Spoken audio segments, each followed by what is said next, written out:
Welcome to applied physics channel. आज की video में हम स्मॉल जी और कैपिटल जी में रिलेशन निकालेंगे। तो चलिए समझते हैं स्मॉल जी और कैपिटल जी में क्या रिलेशन होता है। तो यहाँ हम गुरुत्वीय त्वरण स्मॉल जी और सार्वत्रिक गुरुत्वाकर्षण नियतांक कैपिटल जी में हमें संबंध निकालना है, relation between small G and capital G. तो देखो स्मॉल जी और कैपिटल जी क्या होते हैं, इनकी वैल्यू क्या है वो समझ लेते हैं, फिर रिलेशन निकालेंगे यानी कि फॉर्मूला क्या होता है। तो चलिए देखो स्मॉल जी की वैल्यू होती है 9.8 मीटर पर सेकंड स्क्वायर, ये स्मॉल जी की वैल्यू है। कैपिटल जी की वैल्यू कितनी है, वो क्या है 6.67 इंटू 10⁻11 न्यूटन मीटर स्क्वायर पर किलोग्राम स्क्वायर, ये कैपिटल जी का मान है। तो स्मॉल जी और कैपिटल जी में एक फॉर्मूला है जो आपस में एक संबंध बताता है, उसे हम स्मॉल जी और कैपिटल जी का संबंध कहते हैं। तो वो हमें आज फाइंड करना है। तो ये वैल्यू हमें पता होनी चाहिए। साथ ही यहाँ स्मॉल जी और कैपिटल जी का मतलब क्या है, चलिए वो भी समझ लेते हैं। तो देखो स्मॉल जी की जो वैल्यू है 9.8 मीटर प्रति सेकंड स्क्वायर, ये वैल्यू हमें ये बताती है क्योंकि ये गुरुत्वीय त्वरण है, ग्रेविटी एक्सेलरेशन है।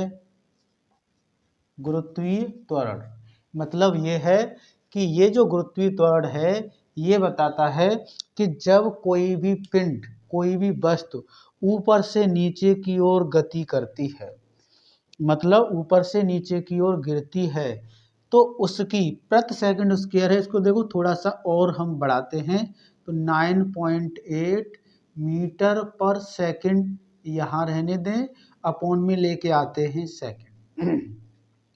तो मीटर पर सेकंड हो गया वेग, क्यों मीटर पर सेकंड वेग का मात्रक है, मतलब वेलोसिटी बन गया।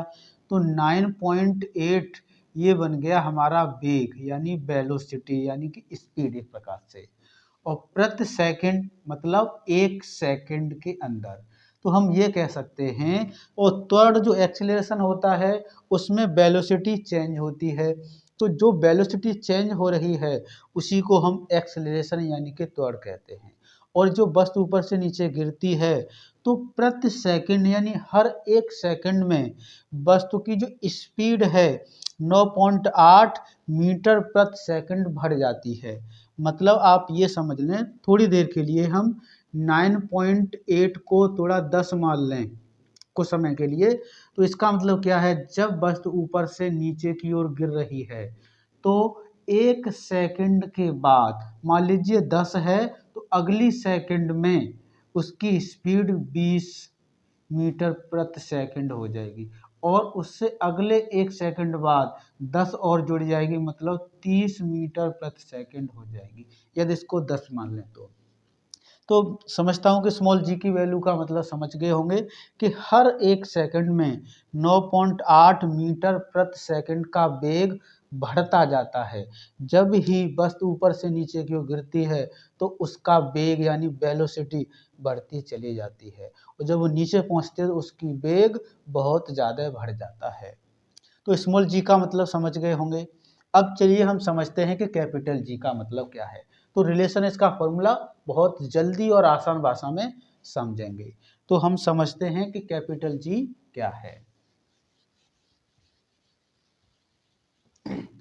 तो देखिए कैपिटल जी की जो वैल्यू है वो है 6.67 इंटू 10⁻⁻11 न्यूटन मीटर स्क्वायर प्रति किलोग्राम स्क्वायर, ये कैपिटल जी का मान है। तो देखो ये क्या है, न्यूटन्स गुरुत्वाकर्षण नियम में ग्रेविटेशनल फोर्स दिया है न्यूटन जी ने, तो उसमें फॉर्मूला है capital G m1 m2 upon R square, ये फॉर्मूला है। तो ये फॉर्मूला क्या बताता है, एक बॉडी यहाँ रखी है और एक बॉडी ये है, दोनों के जो बीच की दूरी है डिस्टेंस है स्मॉल आर है।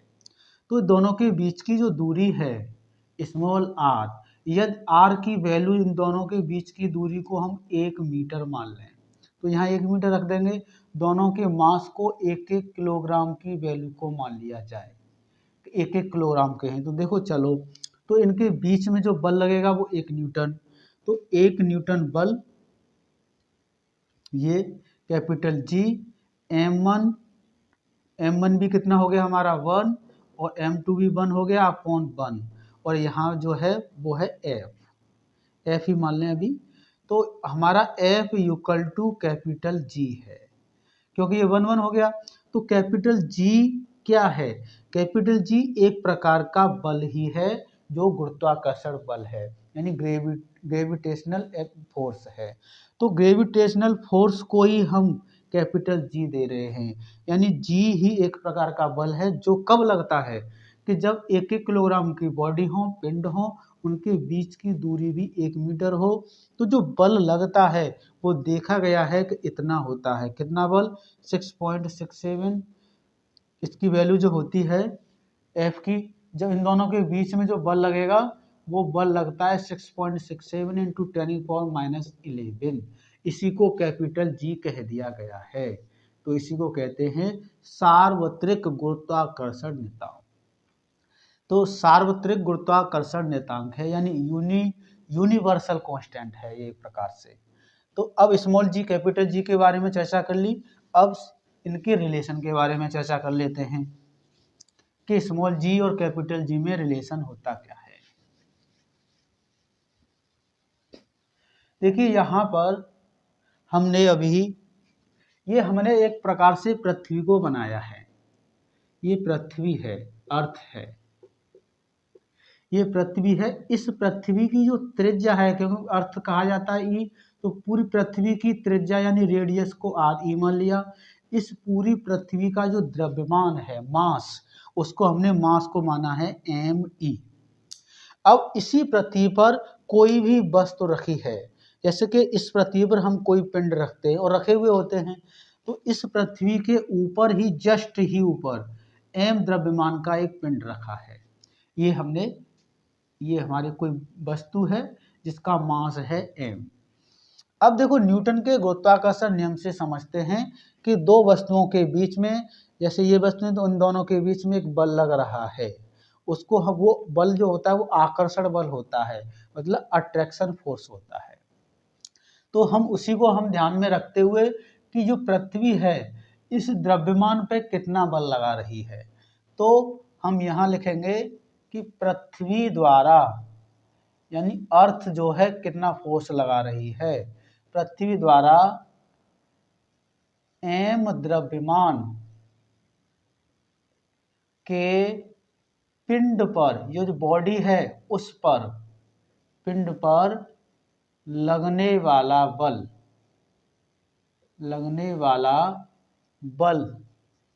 और जो बल होता है वो आकर्षण बल होता है, वो न्यूटन के गुरुत्वाकर्षण बल के नियम से निकालते हैं। तो वो हमने फॉर्मूला पीछे पढ़ा भी है, अभी बताया भी था। F इक्वल टू होता है capital G M1 M2 upon R square. ये क्या होता है? M1 M2 दो पिंड थे, जैसे हम बात कर रहे थे अभी कि ये M1 हो गया, ये M2 हो गया, और दोनों के बीच की दूरी को हम कहते हैं R।